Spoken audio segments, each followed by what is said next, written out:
Good afternoon. Thank you very much for joining us today, and welcome to the Second Nature webinar. Our program today is organizing a renewable energy buying consortium to cut energy costs and curb carbon emissions. My name's Eric Howard, and I'm the Director of Strategic Partnerships at Second Nature. Second Nature is a Boston-based organization. We're committed to accelerating climate action in and through higher education. We do this by mobilizing a diverse array of institutions all around the country to act on bold climate commitments, to scale campus climate initiatives, and to create innovative climate solutions. I'm pleased to say that for today's webinar, we have campuses from about 50 different universities and colleges around the country, plus some energy providers and decision makers from Fortune 500 companies, as well as interesting nonprofits. We see this type of community as evidence that our partnerships and our programs have value to campuses and to the many other institutions we work with around the country. I also want to thank the many participants who invited a friend or colleague to join. These peer-to-peer networks are a part of the unique nature of our work. And so thank you for being and helping us be successful in that. About 25% of the registrants in today's program heard about it through personal invites in social networks. Before we delve into the program, I want to quickly go over 3 quick logistics. First, the webinar is being recorded, so don't worry if you have to leave at some point during the program. All the registrants will receive the link to the full recording. It's free, it's open to the public. You can share these links with your friends and colleagues. Second, if you aren't familiar with GoToWebinar, there's a function where you can submit questions. And as the moderator, I'll ask those questions during the question and answer session, which is the last 20 minutes or so. And the third is that all of the participants are muted in order to try to avoid having too much background noise. And so now on with the program. As you know, many campus leaders are looking for ways to fulfill their institutional commitments toward building a low carbon economy. There are many ways that you and your teams can jumpstart the journey, as well as hopefully also save some funds. During today's webinar, you'll hear about an initiative in Pennsylvania that involved several campuses. Our speakers are Delicia and Kalyna and Chris. Chris is affiliated with the national firm that provides energy services to the higher ed sector. And the others, as you can see, are with the colleges. Again, my name is Eric Howard. Pleased to give you this brief introduction. In the final 20 minutes of the program after the speakers, we will have some questions. And on the final slide, the contact details for all 4 of us will be present. So if you would like to follow up with us, we look forward to being in touch afterwards as well. Lastly, before I hand over the microphone, I want to give a quick thank you to the many colleges, universities, and partners that we work with, including the partner and sponsor for today's webinar, CustomerFirst Renewables. A full list of our sponsors and nonprofit partners is available on our website, secondnature.org. Okay, Delicia, you now have the floor.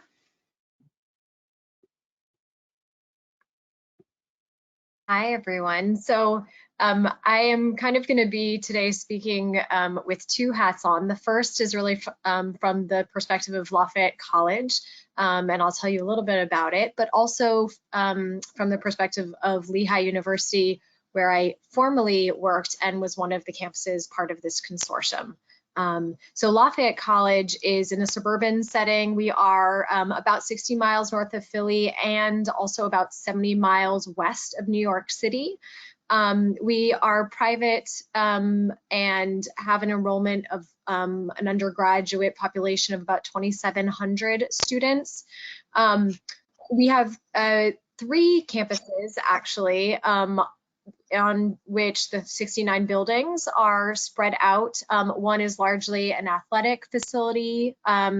A second one is really the main campus, and our third is our kind of arts campus, and that one is down really in the city of Easton. And we were, I believe, the second largest consumer among the 4 schools that participated in our consortium, with 34,000 megawatts per year.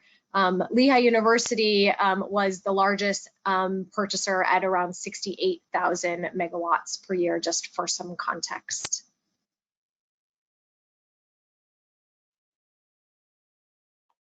Next.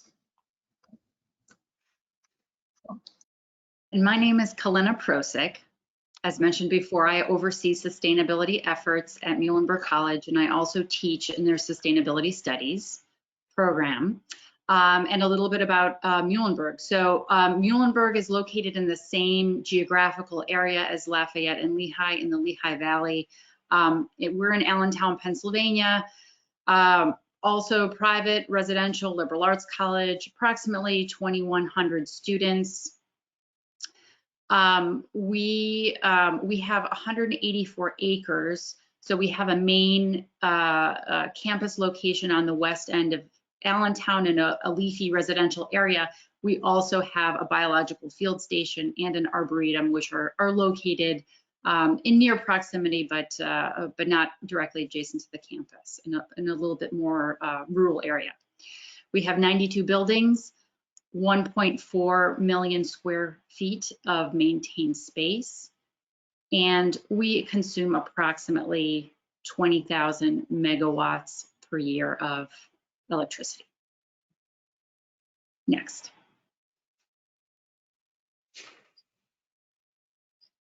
Okay, so I'll take this.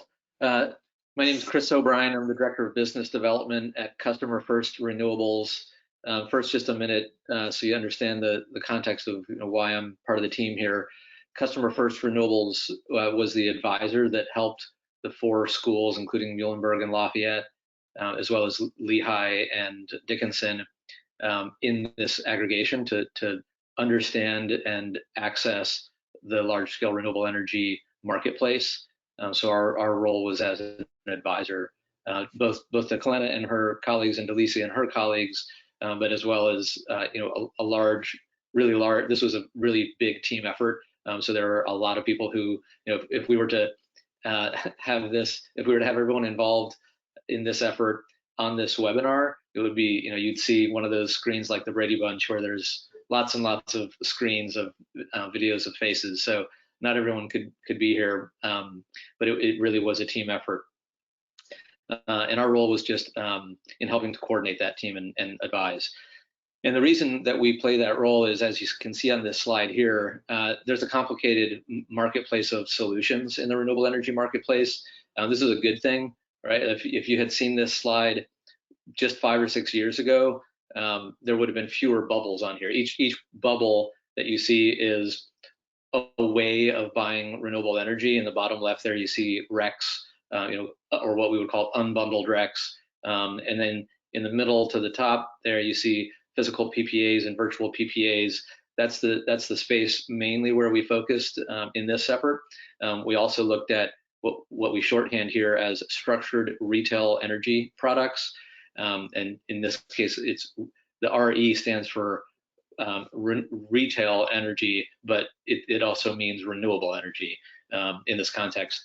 So the point again here is that it's a good thing that there are lots of solutions here, because it means you have lots of choices, but it also means that there's a lot to understand and unpack so that you can make an informed decision. Next slide, please. The reason there are so many new renewable energy products from large-scale projects is that over the last 10 years or so, the cost of both wind and solar at utility scale has dropped to the point where it's now both are the lowest cost source of new large-scale electricity in America on average. So on the left-hand side there, you see that the cost of utility scale solar has dropped by 76% in the last 10 years, and wind has dropped by 52%. Wind started off a little bit lower cost at the beginning of that time frame, so solar has basically caught up. And what you see on the right here is that the light blue and dark blue bars at the very top there are the high end and low end average cost per megawatt hour for new wind, utility scale wind electricity.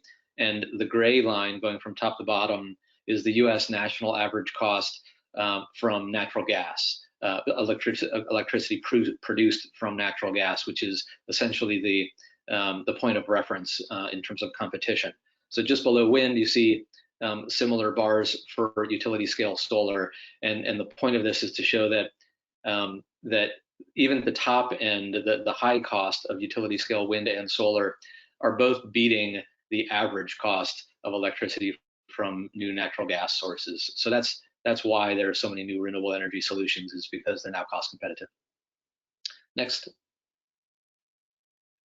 This is just a little lens into that pipeline of renewable energy projects. The reason that projects get built is either because there's a compliance requirement that they're meeting in a particular electricity market, or because there are voluntary customers like Lafayette and Muhlenberg and Lehigh and Dickinson who have opted to decide, to spend their time and effort understanding the renewable energy marketplace in a way that allows them to capture some benefits from it.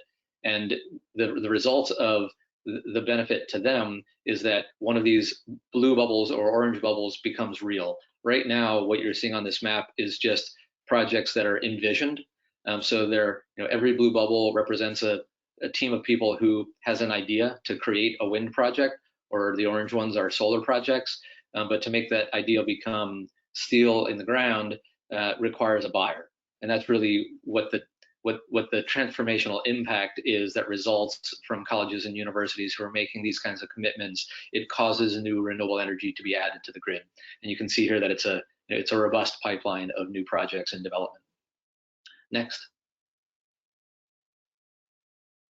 As a result, this is just a sampling. It's the majority, but not an exhaustive list of colleges and universities in the last 10 or 11 years who have executed large-scale renewable energy contracts and caused new solar or wind projects to be constructed and become operational.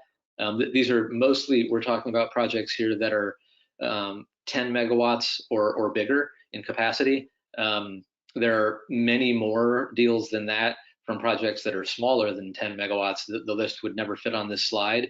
And there are new deals that have been announced even since we put this slide together that are not on this slide, and we probably missed some others as well. The point here really is just to show that there's a wide diversity of higher ed institutions participating in this marketplace, both public, private, large, small, those that are located in regulated electricity markets as well as deregulated electricity markets. So the point is that there's potentially a solution for everyone. Next. I think we turn it over to you, Delicia. Yeah. So within that context, in 2018, Lehigh University, where I was formerly employed, started thinking about renewable energy much more seriously. We had a sustainability plan at that time that had committed to pursuing renewable energy options, but it wasn't really until a new energy manager came on that we decided to really move forward more seriously and start looking for a consultant. It happened to be that at the exact same time, there were a number of other institutions of higher ed in the area and in Pennsylvania that had been thinking along similar lines. And so as a result of Lehigh engaging CFR and then at the same time engaging more formally in conversations with other institutions of higher ed like Muhlenberg and Lafayette and Dickinson and probably another 7 or 8 others in Pennsylvania, we really started discussing what a renewable energy consortium could look like. We, over the course of about a year or so, engaged with CFR and and started the RFP process to determine what renewable energy options would be best suited for the colleges and universities in the consortium. There were a few really important alignments that I wanted to address specifically. One of them is how critical it was that this consortium had good timing amongst each of its members in terms of where we were from a buy-in perspective and where leadership was willing to allow the staff to go with these ideas. There needed to be some consensus, more or less, around contract length.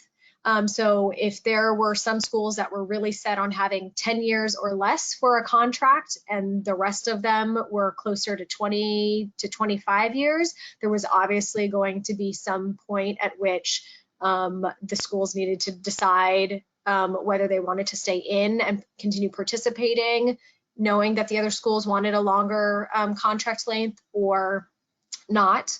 And then also another really important decision-making point for the consortium was really around project location preference versus requirement.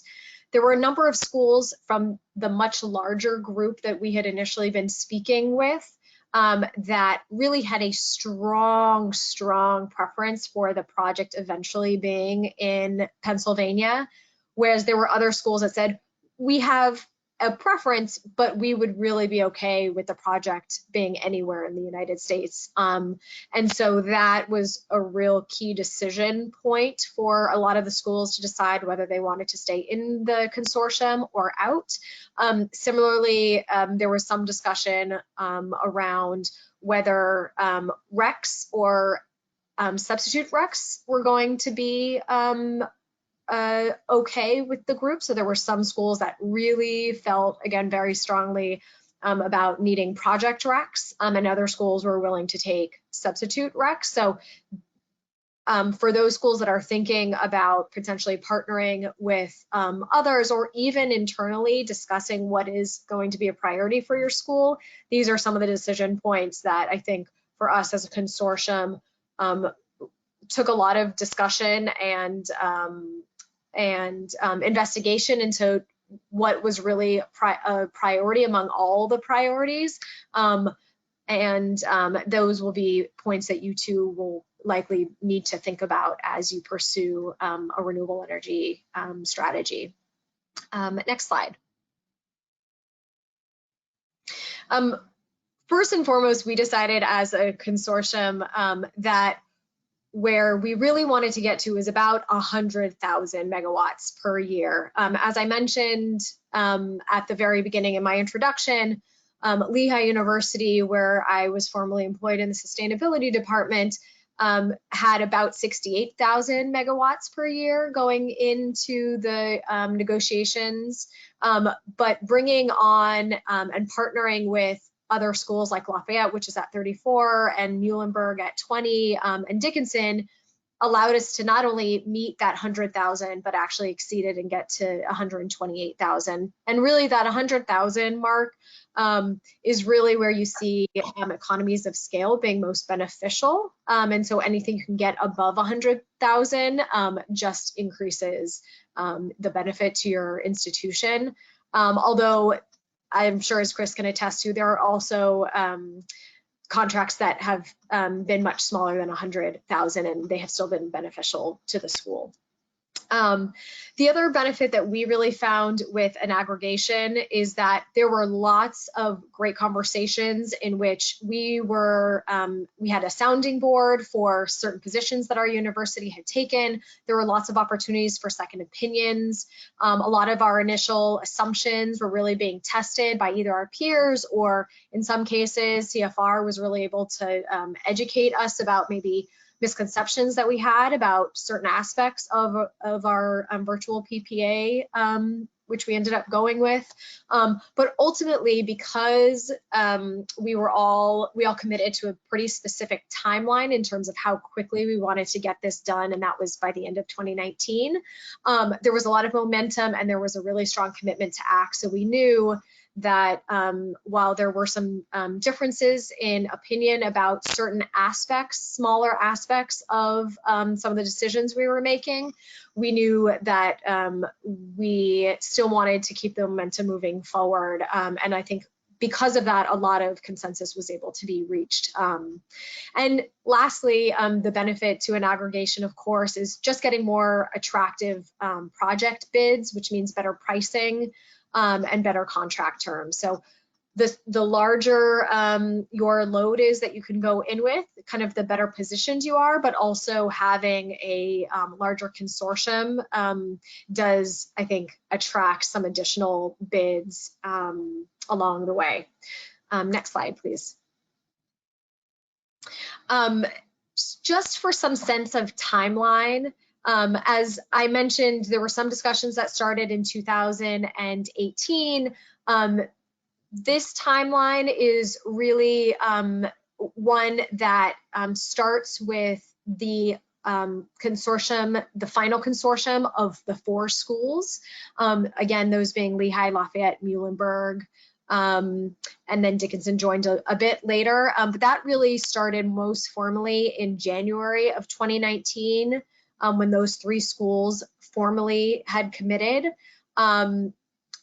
We did launch a RFP in March, so it took us about 2 months to come up with an RFP. But that time between January and March still allowed for some additional conversations with other institutions of higher ed that were still talking to their leadership, but really weren't in a position to formally commit.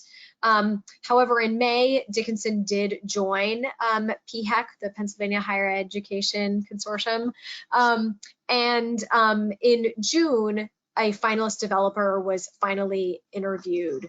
After June, we kind of moved fairly quickly, in which we selected the finalist project across a few different criteria, and I'll talk a little bit about those, I believe, in the next slide.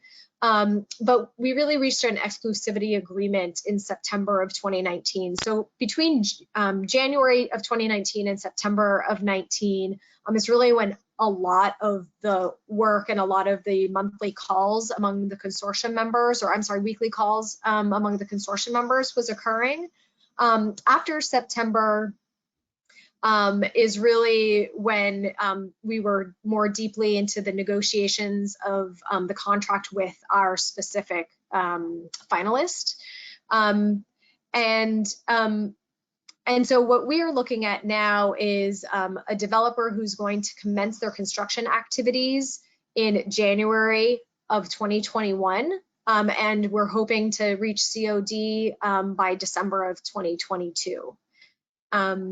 And as I mentioned, we did start in the summer of 2018. So for those of you that are still having some conversations about pursuing a renewable energy strategy, know that it doesn't happen overnight. And sometimes you really do need some of those discussions either internally or with potential partners before something more formally can be launched. Next slide. So as I mentioned in the previous slide, there were some criteria that we really needed to come to a consensus to, both internally for each of the institutions of higher ed, but then amongst the institutions of higher ed. There are really 5 primary categories, and CFR kind of bundled these categories for us and asked us to fill out as a campus how we would weight each of these in terms of importance. And so when I was at Lehigh, but also a similar process was followed for the other institutions, each individual that was part of the core team that we had identified filled out this, this category percent weight spreadsheet and then provided it to CFR, who then aggregated all of our campus's responses, and then we had a campus category weighting for each of these bundled topics. And then when we reached a consortium level, each of our schools' kind of weightings kind of reflected one another. Generally, there wasn't a lot of difference, but this is really where you get to see some of the discussions around how important these categories are for each of the schools, and where there might need to be some negotiation, or if there's a strong preference, for example, for project recs versus substitute recs, this is where that might start coming up. Or if the project has to be in a certain state or within a certain grid, this is really where that starts to come up, and those raise then the topics that you might want to have further discussion about. I won't go into each of the criteria, but those 5 are outlined here, and so perhaps after the call, when you get these slides, you'll be able to read more deeply into the importance of the criteria. And I will just say before we go on to the next slide that one thing that I found with these criteria is that each member of our institution of higher ed weighed these slightly differently. So you might see someone from legal counsel weigh these categories differently than someone from the sustainability office. And I would really see that as a great opportunity when you see your school's weightings to really be able to wrap your head around what's most important to which division, and where you can find some consensus, and what are really then going to be the hard boundaries that you're going to have to either get on board with or bring people over to in order for your project to move forward. Next slide. The last thing that I will just say before I pass it on to Kalyna is this is that criteria that I had mentioned previously is really reflected visually in this beautiful diagram here. So as you saw, there are 5 different colors that are associated with those categories that I had mentioned. There are subcategories of those larger categories, so you can see them here. And it really gives you a sense of where we felt most strongly about certain topics. So while economics represented 30% weighting out of 100, really maximizing NPV was the most important versus minimizing the probability of a negative NPV versus having year 1 savings.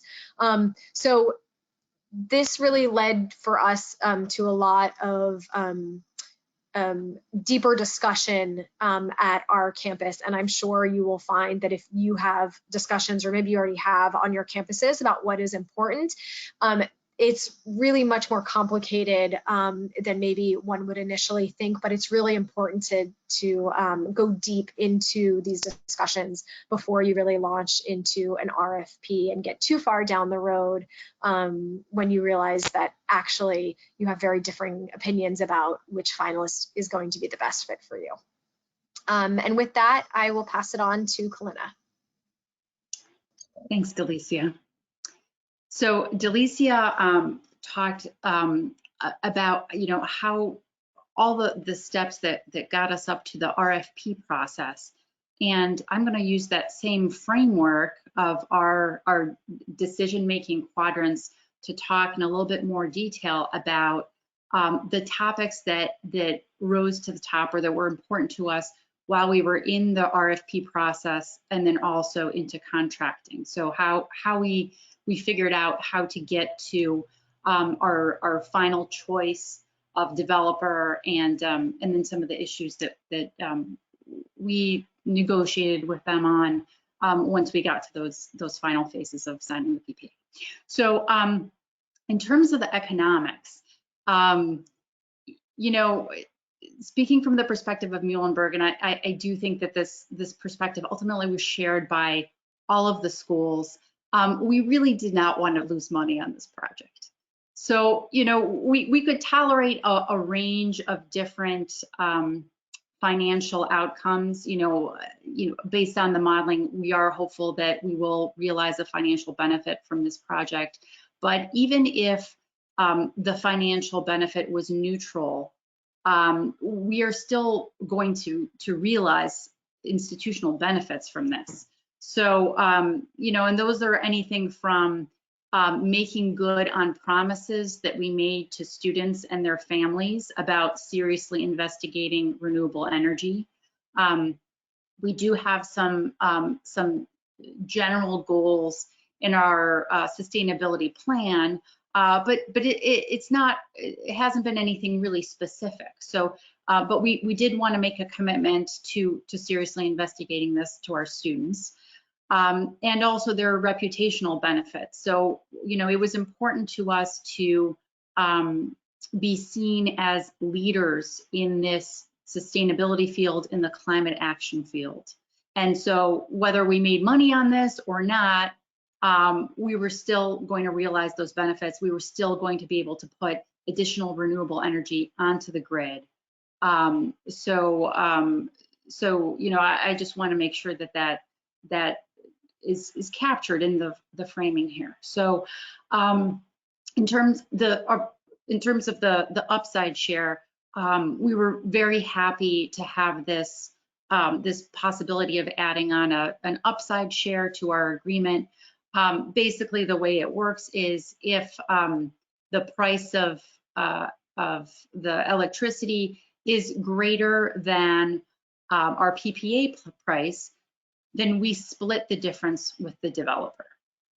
And in return, if the price drops below our PPA price, then we are insulated from some of those losses up to a certain point. So that enabled us to really dampen some of the potential for losses by sharing some of the upside. So next slide, please. Project location. So we had a lot of really, really interesting discussion and debate about project location, and investigated even various combinations of where this project might be sited, or additional projects might be incorporated as add-ons, either collectively or individually by the schools. So we categorized the project location in 3 terms: on-site, nearby, and distant. On-site really means on the territory of the physical campus. So that could be a carport on the campus, that could be a rooftop solar array on the library, that could be a wind project on a remote biological field station or an arboretum. That could look like a bunch of different things, but generally those are behind the meter projects. And they're influenced by a lot of different factors: your tree cover, zoning regulations in the area, the markets, etc. Nearby, we investigated several different possibilities within our utility zone, which for us is the PPL territory, the state of Pennsylvania, and within our electricity grid more generally, which is for us PJM, covering the mid-Atlantic states. You know, from the faculty, there was a real preference for trying to do this project nearby. I think the idea of taking a class of students and seeing our solar array is very appealing, and really engaging them in that experiential, that firsthand experiential education, I think was very appealing for them. But we did need to weigh several different factors in that conversation.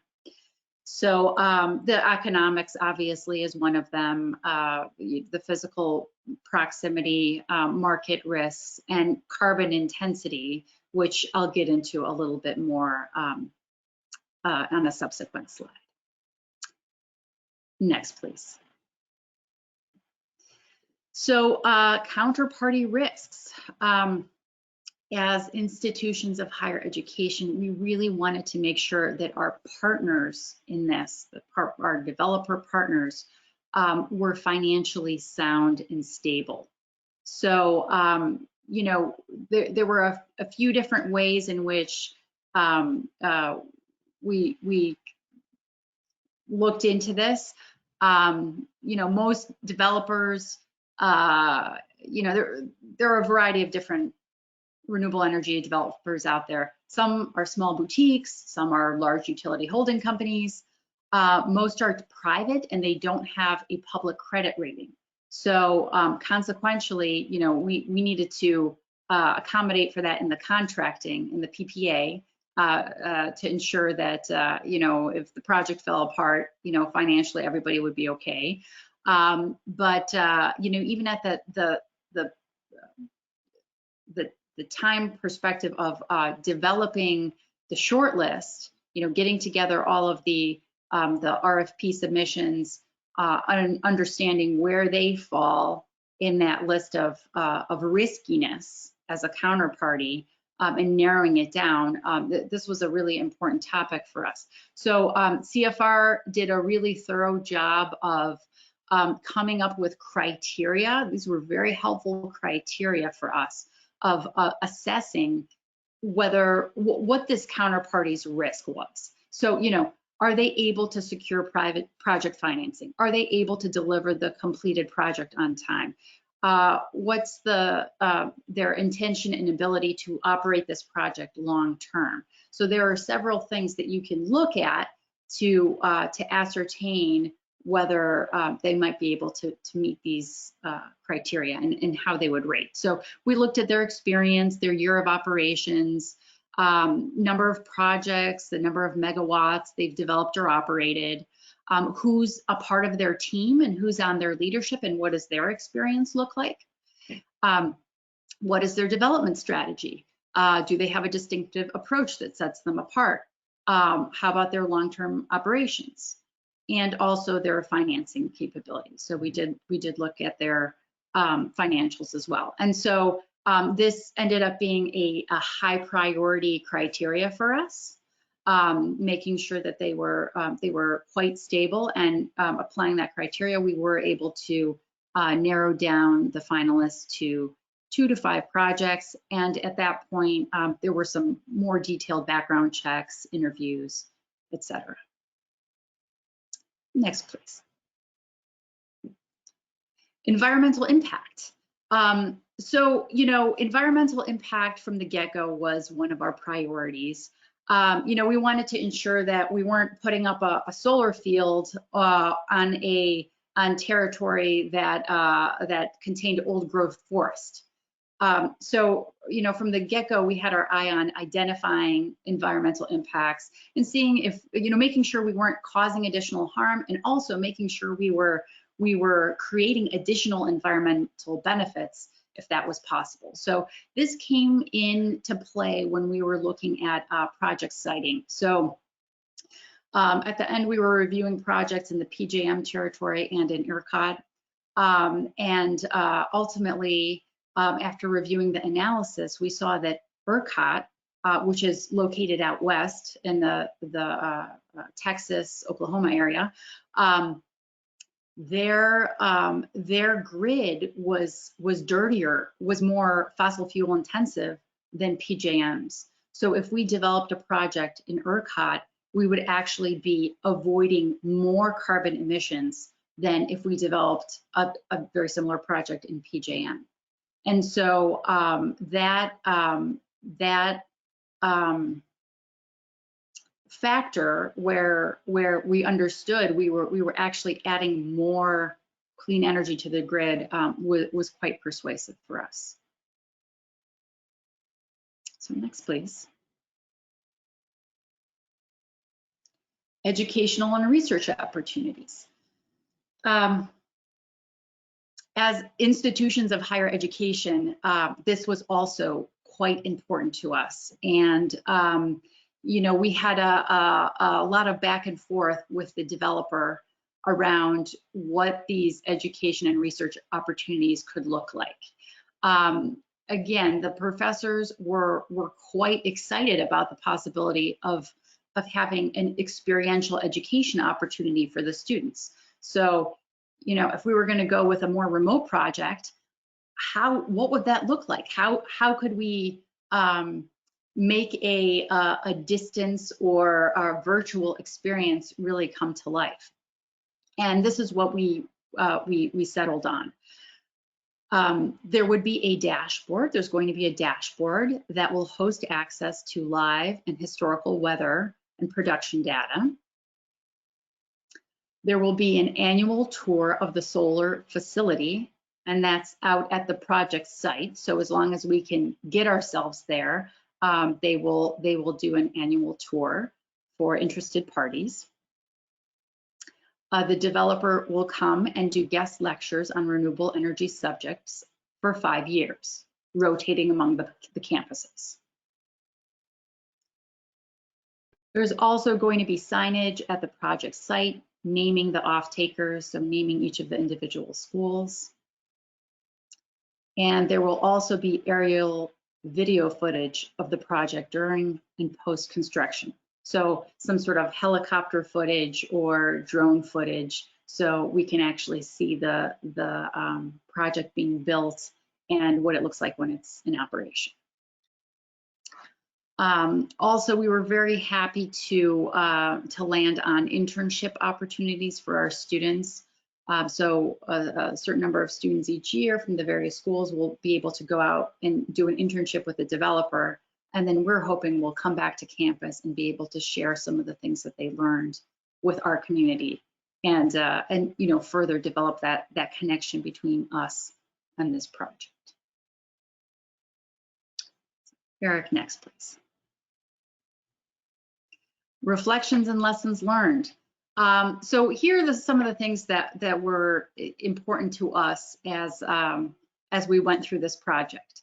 So number one, it was great that we had a history of collaboration between the partners. So we're part of the Lehigh Valley Association of Independent Colleges Consortium. Three of our colleges are part of that consortium. We have a sustainability committee. We've worked together before. The CFOs have a committee. The facilities folks have a committee. So there was a certain level of relationship already in place and trust. And you know, whenever we hit some bumps or hiccups, we were able to move through those, which was great.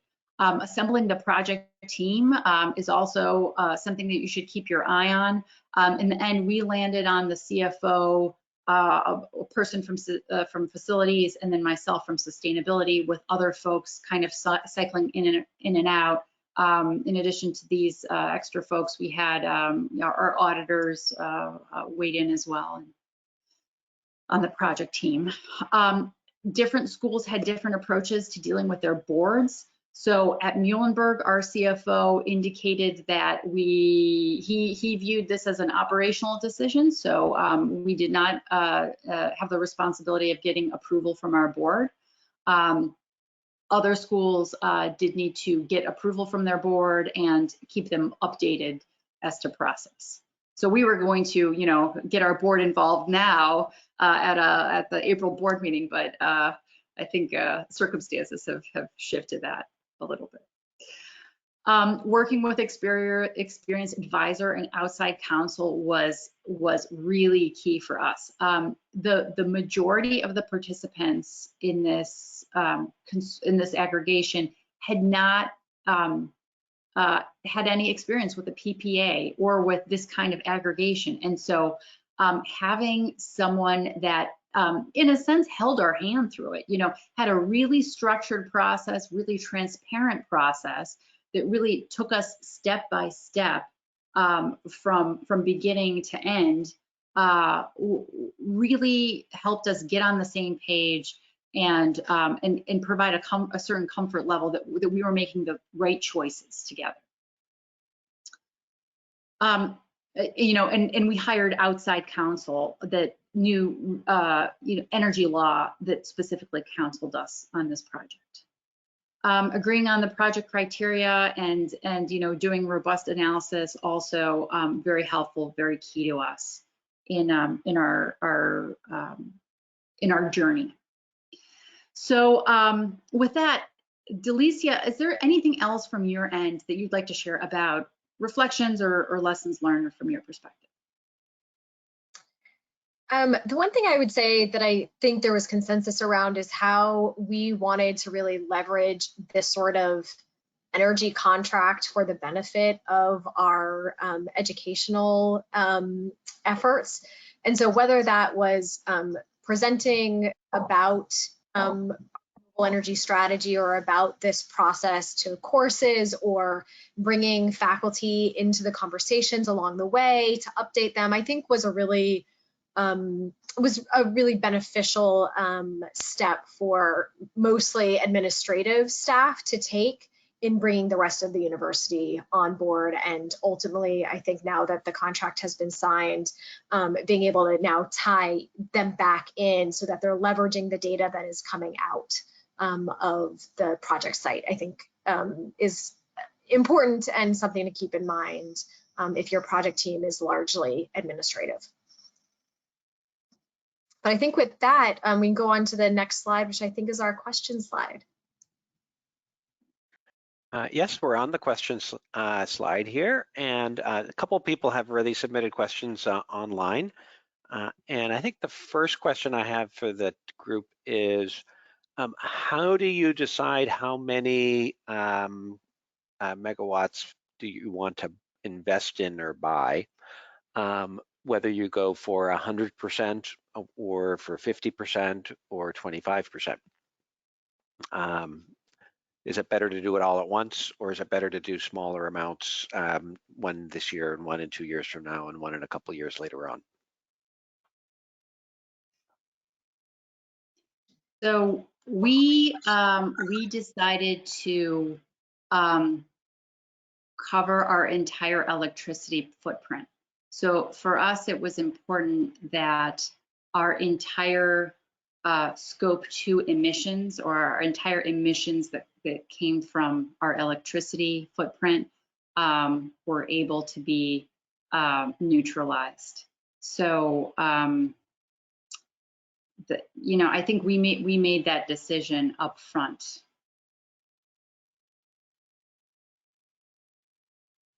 We did as well, and maybe Chris, you have further context from working with other institutions of higher ed, but I think one thing that did come up with a school that ultimately didn't join the consortium, but was strongly considering it, was the timeline that they had with other other electricity contracts already underway, and that led them to not go in 100%. Like Muhlenberg and Lehigh and Lafayette did, but rather they were only considering a smaller portion. So that's one decision factor. But perhaps Chris would have some other context to share.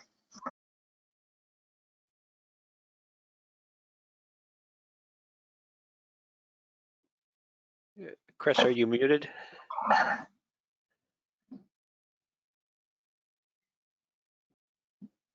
We may have lost Chris. We may have lost Chris. We will maybe circle back. Unless Chris, hi, can you hear us? Can you hear me now? I lost my connection, but I think I'm back. Sorry about that. Yeah, so the simple but maybe not wholly satisfying answer to that question is it depends. I think at least one of the main reasons I think that each of the participating institutions in this effort chose to go 100% of their electricity consumption is because of the scale of their annual electricity consumption. The largest volume was, I think, about 68,000 for one of the universities megawatt hours per year. Okay. I think a follow-up question for Chris here is, are there examples of consortiums that are not focused only on one industry sector? So again, this one had 4 campuses, but it didn't include a manufacturing facility or other types of service companies.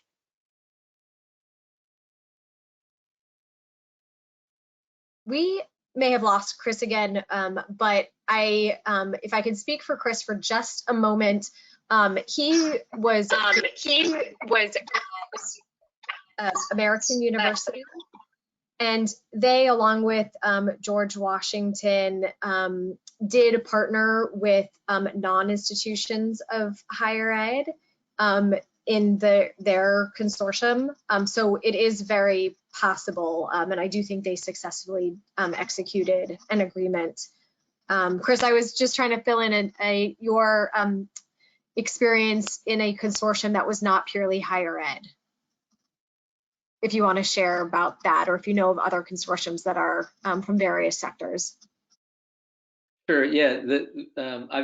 I've personally been involved in the one you mentioned, which was 2 universities and a hospital, and we've advised on several aggregations, many of which have had a non-higher ed entity partnering with a higher ed entity. Museums, hospitals, real estate companies. There's no reason why any energy user can't partner with a college or university on this. I think it has more to do with something that's reflected in this initiative, which is that there is the ability to build a trusting relationship with among those institutions. Mm-hmm. Yeah, that which actually maybe connects also to another question which someone asked here. Why wouldn't social impact be part of the scoring as to how it moves forward? And again, I would assume that for campuses, sort of their social goals might be more aligned than if it was just 2 campuses and 2 other types of businesses where some of their sort of broader goals are not aligned. I'm happy to speak to that, at least for a minute, and if others want to chime in. Yeah, I think there are actually a number of ways that we can quantify social impacts. One, obviously, is job creation.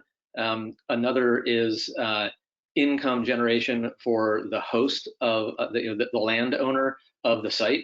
Some projects, many projects, are owned by farmers who, when they host or lease their land to a solar or wind developer, create a revenue stream that diversifies their income so that they're less exposed to the volatility of the agricultural commodities markets, which is a hard living. So those are 2 that come to mind, but and there are many others that I'd be eager to have with anyone who's interested in looking at those kinds of criteria. Okay. How did the campus communities respond when these announcements were made earlier this year to having a remote project versus one that might have been nearby?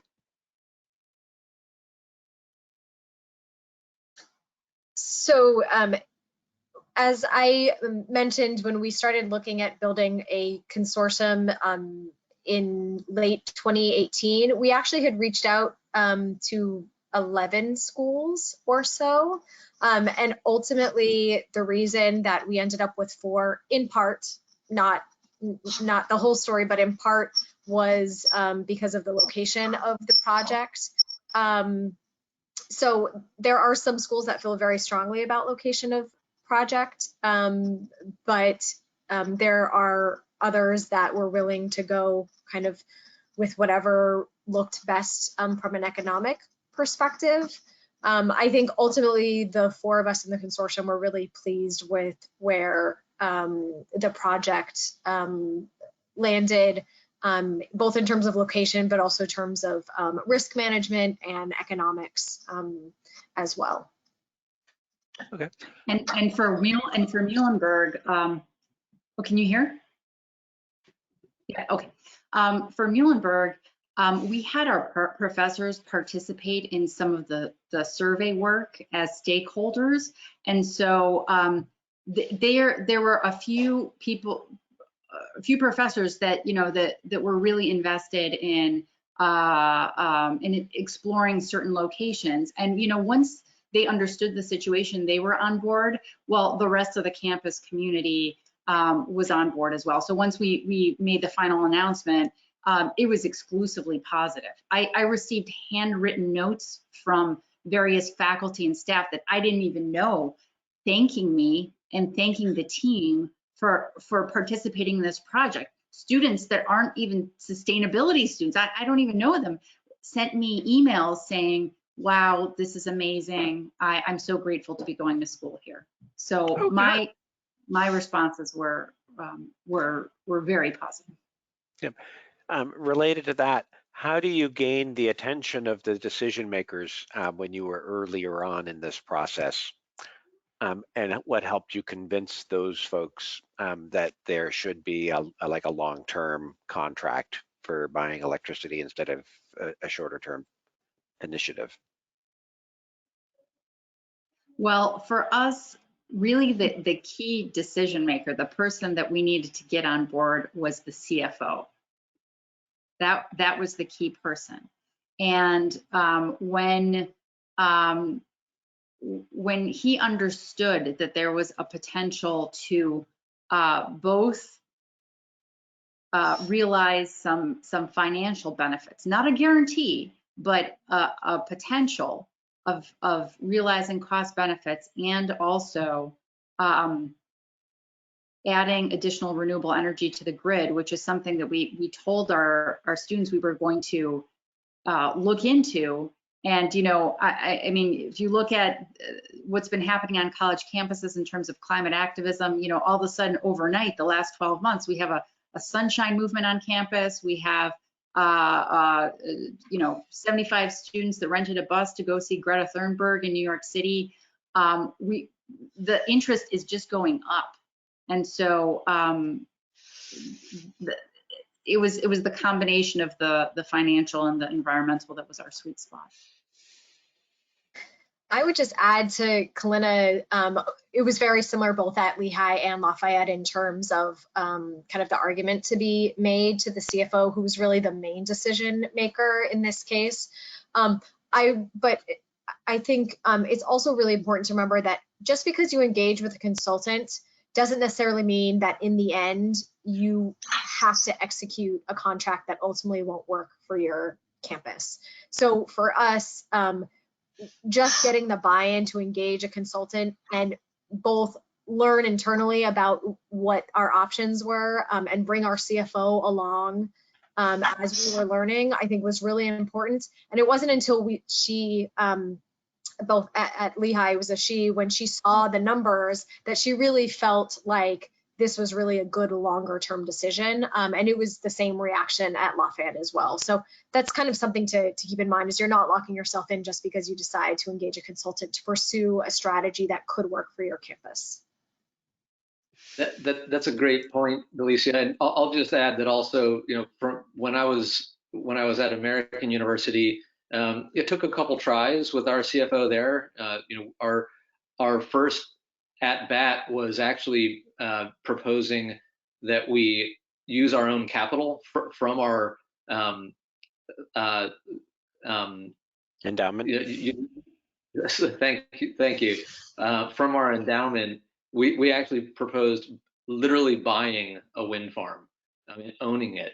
And you know, that was kind of an out of the box, you know, no school had really ever thought about that before. I think actually there were one or two in Oklahoma who, because they had wind development around them, had done that. But it was kind of a novel idea for an urban university in downtown Washington, D.C. to think about buying a wind farm.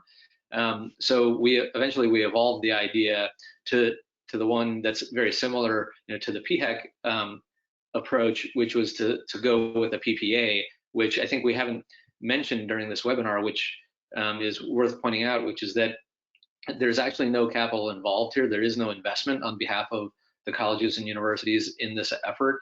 It's just an agreement to purchase electricity at an agreed upon rate over an agreed upon period of time from a specific project. So there's no cash outlay from the schools. You know, this is not a market investment in the way that people might think of it. It's just an electricity contract, but it happens to be a complex one, and one that causes a wind or solar project to be built. And so once our CFO understood that approach, that was when we started moving forward. Okay, I regret to say that we've come close to the end of our hour. I'm sure we could talk on for another hour, but I want to be conscious of everyone's schedules, and you may have other things that you need to be working on today. The contact details for all four of us are there on the screen, so all four of us would be glad to talk on the phone or exchange additional information via email in the coming weeks. I'll also remind you that Many experts are going to be speaking on panels at our upcoming Higher Ed Climate Leadership Summit, which still is planned for February 2021. Because of the evolving pandemic, we don't really know yet what the nature and format of that summit is going to be. But in the meantime, we're preparing a bunch of webinars and online forums over the course of the summer and the fall. So please send me your thoughts, Eric Howard, if you have some suggestions as to what you'd like to hear more about, or if you have a wonderful case study or stories that you'd like to share with the higher education community about your own work on climate and energy work. Do either of the three speakers have some closing quick comments? And then I'll close myself by saying on behalf of Tim Carter, Second Nature's president, and the rest of our team, we hope you have a happy and healthy spring and summer. But do any of you wish to add something else in terms of closing?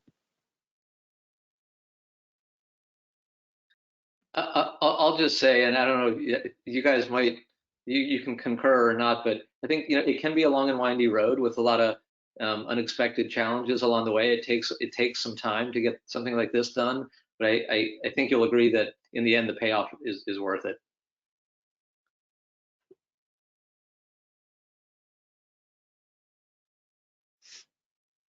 Okay, I think that's a great close for today's program. Thank you so much for joining us, and we look forward to having you participating in another one at some point.